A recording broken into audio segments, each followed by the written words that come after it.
Absolutely. So, Honorable, two questions I want you to quickly deal with.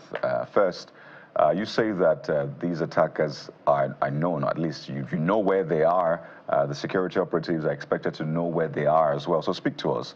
For your area now, are there communities still occupied by these attackers? If you know where they are, where are some of the areas that they are huddled up right now? So let's put this on a record on national TV, that at least the security operatives can hear and know. That's on the one hand. And is this in any way related to what we're seeing happening in Benue?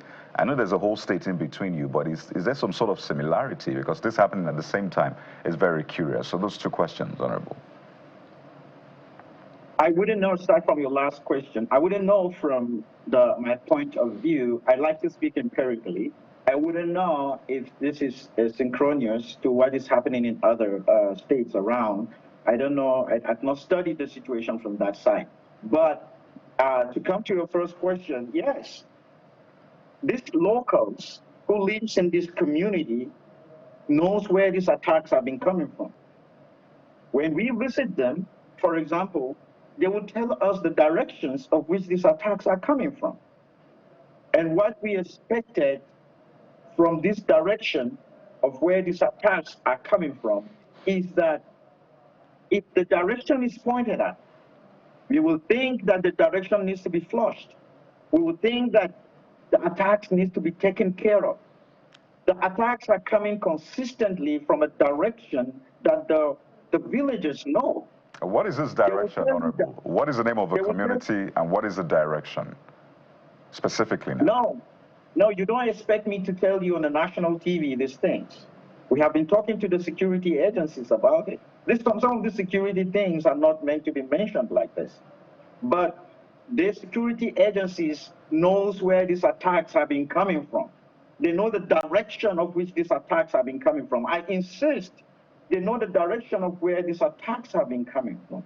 We know the people in the community can show them the roots of which this direction, of which these attacks have been coming from. Secondly, or thirdly, yes, there are some communities still occupied. There are places in those areas that you cannot necessarily go. There are farmlands of these locals that they cannot go to do farming this season. They cannot access their farms. Their farms are occupied. There are farms that are still occupied that our people cannot go and do farming.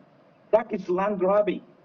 They displace the people, dislodge the autochthonous owners from their land and stop them from farming in so many ways. It's happening in Bokos, it's happening in Bassa, it's happening in the Uruguay axis and some other axis. I am saying that the security apparatus or the security outfits, if they talk closely to the people will give them direction on how to go about it. If at all, it's about intelligence. Let me say this clearly. I do not undermine the intelligence of the military in Nigeria or the forces or the paramilitary. I think Nigerian military and the intelligence system is very strong. I do not necessarily believe that they do not know exactly where these people are coming from. I wouldn't know why the situation is abating and the situation is taking too long. That is the question we are all asking. The question we are all asking, and I am also asking, is why is this taking too long to be mitigated? Why is it taking too long for these people to be flushed out of these communities? That is the question we're asking. I don't have the answers, and that's the question we've been asking. And some of these things, I believe the questions are maybe security sensitive, that I wouldn't get direct answers, but I don't want answers necessarily. I want actions. Right.